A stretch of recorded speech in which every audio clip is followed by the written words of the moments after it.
inyo mga katoktok, ano mga pare ko. Nandito nga tayo ngayon mga pare ko sa diversion ng Gumaka. So itatry nga natin yung tuktok natin at ipapakita ko sa inyo yung video kung gaano nga ito kalakas umahon, ano. So marami kasi nagtatanong na kung gaano nga kalakas, kung malakas nga bang umahon ng tuktok itong Bajaj Maxima mga pare ko. So ayun, nandito nga tayo sa diversion ng Gumaka. Yung alam niyo naman to, yung karamihan sa hindi pa nakakaalam kung gaano katirik ang daan dito sa diversion ng Gumaka, no? So i-share ko lang sa inyo itong video na to kung paano nga kalakas humatak itong ating tuktok Bajaj Maxima, no mga pare ko. Ayan, pakita ko sa inyo yung tuktok natin. So ayan yung ating tuktok. Ayan, gagamitin natin yan. Ito yung, yan, itatry natin dito papunta dun sa Ahonin. Ito yung ating tuktok, no. Ayan. Yo, what's up mga katoktok? Ayan, tatry na natin sa Ahonin to ha. Papakita ko sa inyo kung gaano kalakas ito sa ahon. Ano mga pare ko? Let's go. So ayan mga pare ko, ayan, start na tayo. So gaano nga ba kalakas sa ahon na nito? Ayan, ginagarantiya ko sa inyo mga pare ko, hindi kayo ipapahiya ng tuktok ng Bajaj Maxima, ano mga pare ko. So gaya ng sabi ko nga sa mga hindi pa nakakaalam kung gaano kataas ang ahonin dito sa diversion ng Gumaka, makikita nyo kung gaano katirik ang ahonin dito. At kung manunuko nga ba o ihirapin ang ating tuktok sa ahonan. Ito, itong unang ahon mga pare ko. Tayo ay nakakwarta ngayon mga pare ko. Ano? Titingnan natin kung saan tayo magpapawas. Wala pong buwelo na. Nahihirapan na yung ating makina. So magte-tersera tayo ngayon. Ayan, naka-tersera na tayo. Ano naman? Tirik yung inaahon natin pero naka-tersera to mga pare ko. Yan. Ayos, no?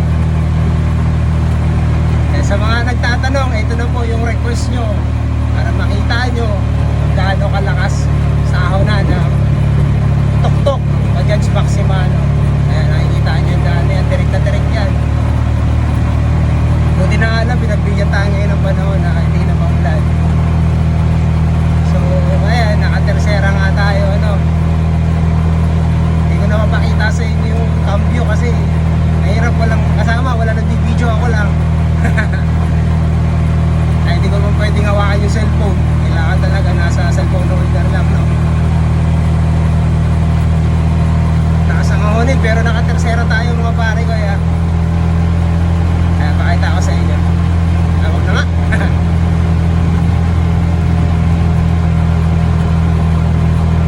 Kahit ako lang ang karga ngayon, ibig sabihin na kaya malakas umahon kasi nag-iisa lang ako. Hindi mga pare ko, nasubukan ko na rin ito. Marami na ako nakisakay dito na mga people na nag-aahon. So talaga namang ayos. The best mga pare ko. Ano, naka-tersera tayo, grabe. Pero tirik na tirik ang daan dito. Ayan, overtaken tayo.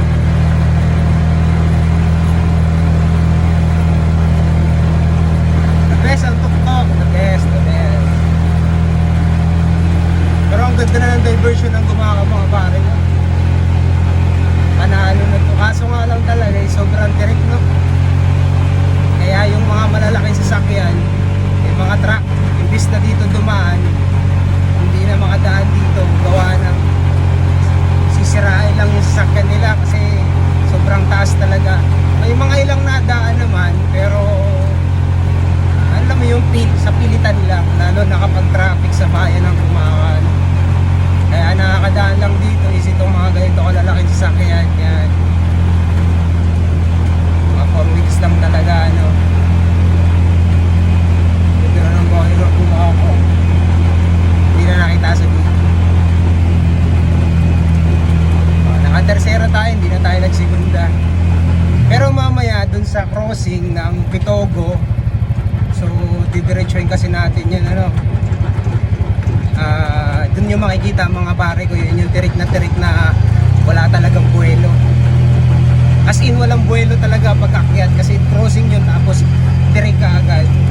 So doon yung makikita mamaya kung gaano ito lalo kalakas ahon. So doon, syempre, siguro magsisigunda na tayo. Talaga mataas talaga siya. Pero sabihin na nahihirapan yung tuktok, hindi. Napakalakas. Parang ako lang strong. Ang ganda sana nitong ano to, itong daan na to, itong diversion ng Gumaka. Kaso sobrang trick lang talaga. Pero okay naman, ganda ng tanawin, ganda ng bulugundukin. So dito mag-iingat lang kayo dito mga pare ko kasi ayan, kung ano yung taas ng ahonin, yun din ang haba ng lusungin. So dahan-dahan lang kayo kasi may mga na-aksidente na rin dito. So mag-ingat-ingat na lang po tayo lalo na po sa mga motorsiklo, no? Hindi lang sa mga motorsiklo, hindi sa lahat ng sasakyan talaga. Magkanya, tutulin pang magpatakbo eh, naglulusong lang na yung mga nagmamadali. Maraming ahonin dito. Akala ko nga dati hindi kayang umahon itong tuktok din eh. Pero kahit yung Arrivaggio mga pare ko, tinry ko na dito yung Arrivaggio 200cc. Smooth lang din ni ahon. Eh ito pa kaya 236cc, no? Paano hindi makakaya? Sayang hindi ko lang mapakita yung cambio niya kasi wala akong mag-ahawak ng cellphone. Sarap. Ganda ngayon bumiyahe kasi walang ulan. Nag-init na ulit ngayon. Yan, ano. Yung ahoning na to, eh, supot ba? Sisiyo na sisiyo. Ayan, sa mga nagtatanong, ayan, ito na po para makita nyo. Sa mga nakakaalam ng diversion ng Gumaka na gaano kataas ang ahonin, ayan, smooth lang pong iahon ng tuktok. Smooth ihahon dito, Maxima Bajaj. Ayan na.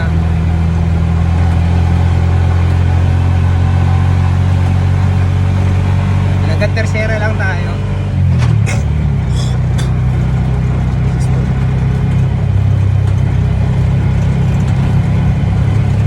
Kaso nga lang sa gabi, sobrang dilim dito, ano, eh, kita nyo, wala pang mga street light, ano. Wala pa kasing mga kabayan. So, kaya nakakapanglaw talaga. Pag may hinahinaan loob mo, dadaan ka dito sa gabi, di damihan mo na lang din ang dasal.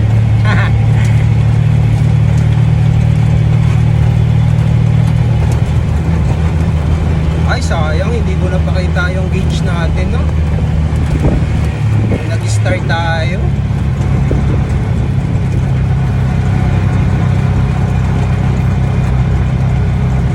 Actually, matipid naman po siya sa gasolina. Pero hindi naman ganun katipidan, hindi ganun kalakasan, ano? Lalo na sa mga ahonin. So, alam naman natin lahat na sasakyan kapag nag-aahon, malakas talaga sa gatong yan. Kapag sa patag naman is kapag hataw ka naman, talagang malakas sa gatong yan. Pero kapag smooth lang ang takbo mo, matipid naman po talaga. Isipin nyo, Candelaria to Gumaka, balikan 300 pesos. Ito lang po yung tuktok. Nasubukan ko na siya eh. Kasi doon ko siya pinami-maintenance sa Candelaria. Ayan, may mga ginagawa na rin bahay dito. So sa marami na rin dito mga bahay, no? Sa ngayon lang talaga ang kakaunti pa.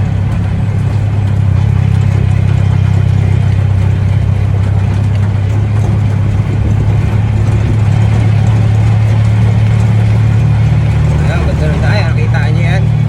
Ay, isang kahuni na mataas, mga pare ko yun. May buwelo na tayo? Buwelo na! Ayan ako. Titignan natin kung magpabukas tayo, ano, kasi nakakwarta tayo. Hanggang kwarta lang po ang ano, tok-tok. Tignan natin kung magpabukas tayo dito.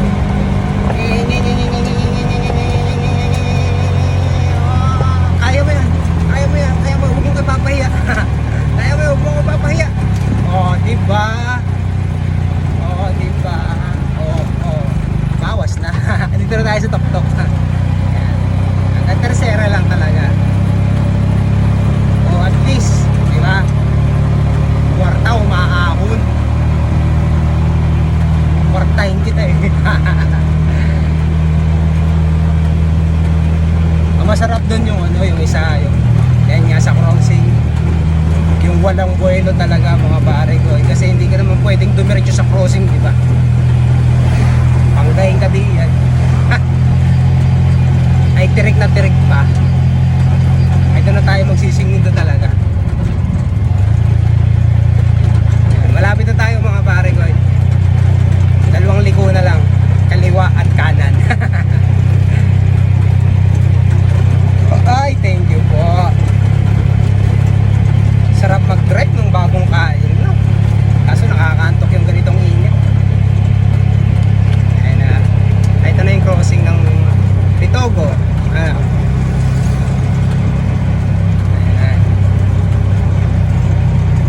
Yan, ito yung ipagmamalaki ko sa inyo mga pare ko na kung gaano katibay, kalakas pumatak ang Bajaj Maxima itong tok-tok. Sa maraming nagtanong sa akin, ito na po yung sagot ko. Kung napanood nyo po itong video na to, ayan, kayo na po ang bahala. Ayan, nakikita nyo po yung ahonin na yan. Ayan, nandito na tayo mga pare ko isa. Ayan, nakikita nyo. Ito yung crossing ng Bicol, Pitogo, Gumaka. Ayan. Kaya hindi ka pwede dito dumiretso kasi nga crossing.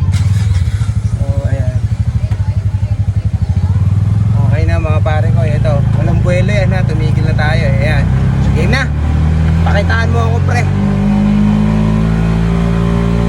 O, tercera. Tercera, naka-tercera tayo mga pare ko ya. Ayan na, ayan na, ayan na, ayan na, ayan na, ayan na, ayan na. Huwag mo ko ipapahiya pare ko eh. Tandran, tandran, tandran, tandran. O, diba? Ayan. Magpabawas na tayo kasi nahihirapan na. Tapos, mga pare ko, pagkabawas nyo ng tercera dito, pagkabawas nyo ng hanggang segunda, no, pwede nyo siyang laruin. Pwede nyo siyang ipasok ulit ng tercera. Yan. Aandar siya mga pare ko eh. Kasi nahihirapan sa segunda eh, no? Parang sasabog ang makina. So, pwede nyo ipasok sa tercera. Kaya kagaya, naka-tercera tayo ha. Nasa kalagitnaan tayo ng amunan. O, diba? The best ang tuktok mga pare ko eh. Bukod sa hindi ka na mababasa kapag maulan, tapos kapag sobrang init naman, hindi ka naman maaarawan kasi nga may bubong, no? Hindi kagaya ng motorsiklo, hindi kagaya ng tricycle, butas-butas. So sa tuktok, ayan, safe na safe ka lagi. Safe ka sa sakit. Ayan, naka-tercera tayo hanggang dito sa dulo. Ayan. Kano katibay ang tuktok mga pare ko.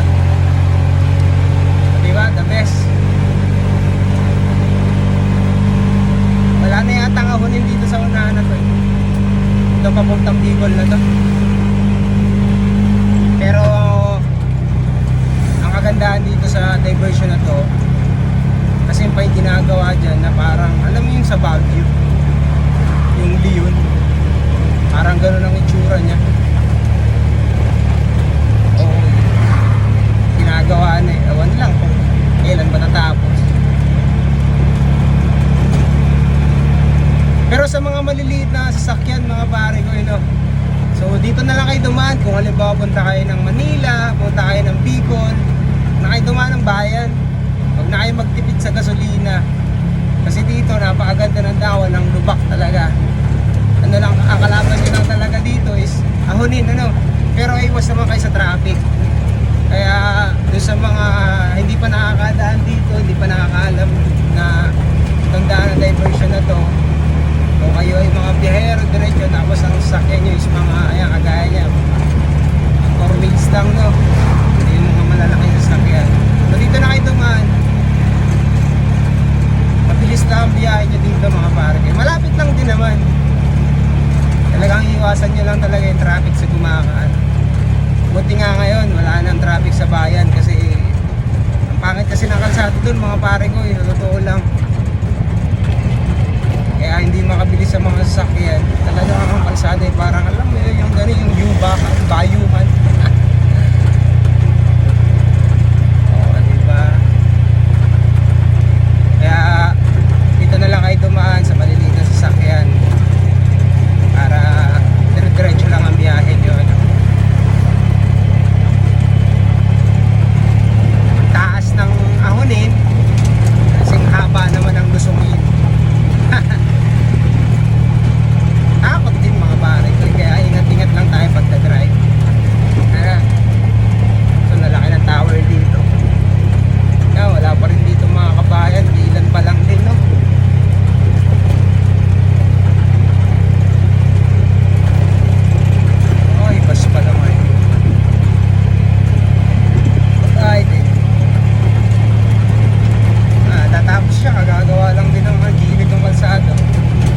galing nga, simula nung umupo si Dr. Hele, dire-diretso na yung gawa ng mga kalsada. Ayan, hanggang sa nadadaanan na. Galing ni Dr. Hele. Idol yun eh. Ayan mga pare ko yo, di ba sabi ko sa inyo parang yung nasa Baguio, yung leon, yan, ganyan na ginagawa ngayon. Awan, kung leon ba yan o aso yung boy.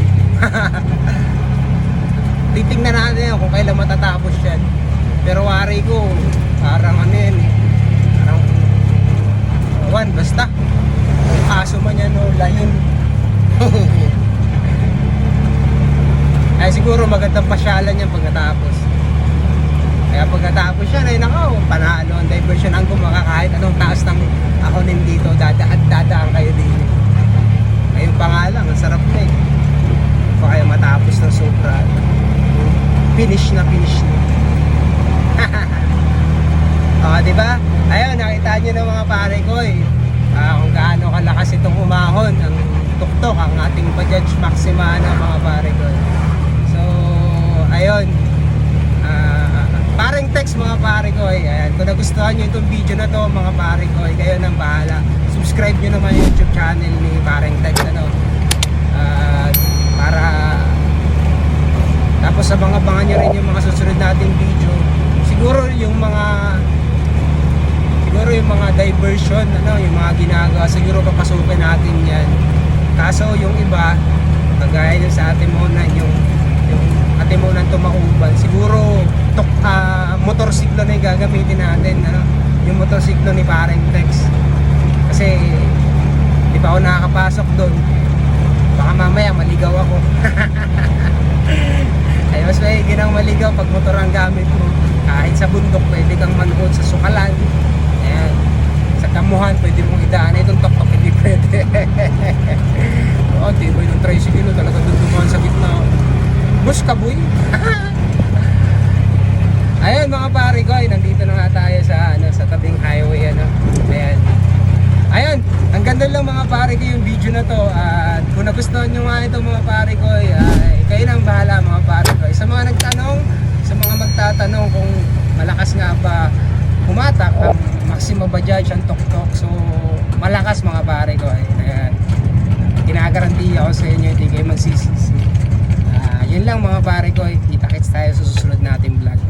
Paalam!